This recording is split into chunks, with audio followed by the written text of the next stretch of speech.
মোহাম্মদ লীগ একটা গাড়া তৈরি করেছিল, কিন্তু উত্তরপ্রদেশের সরকার তাদের অনস্থ করে এফআইআর করেছে। আমরা বলতে যাই, আইলা মোহাম্মদ লেখার কারণে যদি জেলে যেতে হয়, আমরা জেলে যেতে রাজি আছি।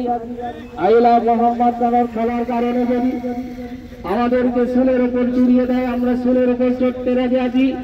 আইলা মোহাম্মদ বলার কারণে যদি আমাদেরকে জেল থাকতে হয়, ফাঁসিতে চড়িয়ে দেয়, তথাপি আমরা ফাঁসিতে রাজি আছি। কিন্তু আইলা বলার কারণেও যদি এই বহু প্রকাশ করার কারণে যদি আমাদেরকে মৃত্যুদণ্ড দেয়, আমরা মৃত্যুদণ্ডকে মাতাপিতার মেনে নিতে রাজি আছি। কিন্তু আইলা বলা আমরা কখনোই ছাড়তে রাজি নয়। নারে তাকবীর। আইলা বলার কারণে যদি আমাদেরকে হাত ঘুরিয়ে দেয়, আমরা জ্বালা সহ্য করে নেব। আইলা বলার মোহাম্মদ বলার কারণে যদি আমাদেরকে পা ভেঙে দেয়, আমরা এটাও জ্বালা সহ্য করে নেব। আইলা বলার কারণে যদি আমাদেরকে মাথা চূর্ণ বিচূর্ণ করে দেয়, এটাও আমরা সহ্য করে নেব। কিন্তু আইলা বলা মোহাম্মদ বলার কারণে যদি আমাদেরকে কলিজায় আঘাত করে, আমরা কখনোই ছাড়তে রাজি নাই। কথা বলেন ঠিক কিনা? আমরা বলতে চাই, ওই সরকার আবার তিনি সাংবাদিক সম্মেলন করে বলেছে যে मौलाना नहीं जानता है ये किसका शासन चल रहा है।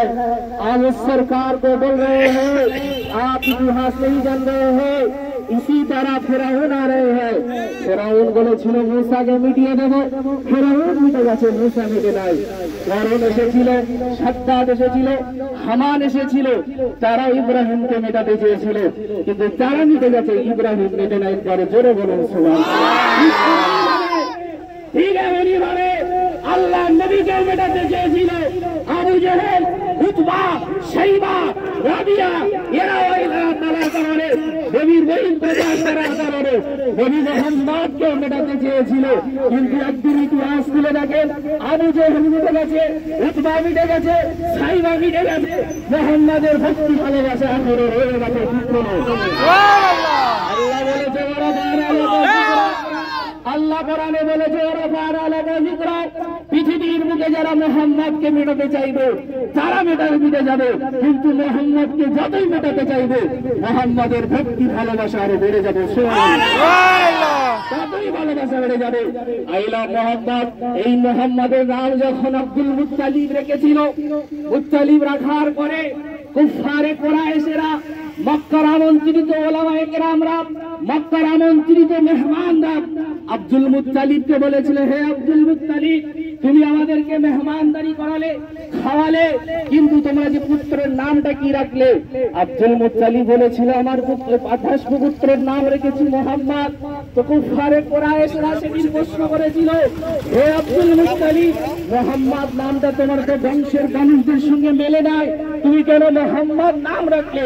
আব্দুল মুত্তালিব সেই দিন বলেছিল, মুহাম্মদকে জন্যই মুহাম্মদ নাম রেখেছি।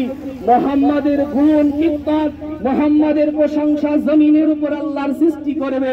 যদি জমিনের উপর সৃষ্টিদেরকে কুফারে কুরাইশরা বিকিয়ে দেয়, আসমানে আমার আল্লাহ তার প্রশংসা করবে। জোরে বলুন সুবহানাল্লাহ। মুহাম্মদকে যতই মেটাতে চাইবে মুহাম্মাদের ভালোবাসা ততই বেড়ে যাবে।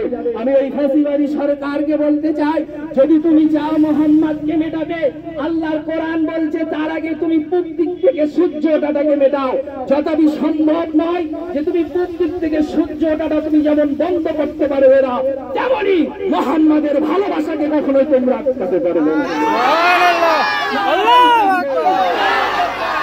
সেই নবীর ভালোবাসা বই প্রকাশ করতে যাই, তাই আমরাও সবাই বলতে যাই, একবার নয় 100 বার বলবো। তার জন্য আমাকে জেলে যেতে হয়, জেলে যাবো, শুলে চড়তে হয়, শুলে চড়বো, যদি ফাঁসিতে যেতে হয় ফাঁসিতে যাবো। এমনকি যদি আমাদেরকে মেরে দেয়, মেরে মেরে টুকরো টুকরো করে দেয়, ওই ফাঁসিবাদী সরকারকে বলে দেবো, আমার শরীরের ওই এক টুকরো গোস্তের জবান যদি আমার আল্লাহ খুলে দেয়, ওই এক টুকরো গোস্ত বলবে I love, I love, I love সাল্লাল্লাহু সাল্লাল্লাহু। আসুন আমরা নবীর প্রতি সালামের নাম জানাবো।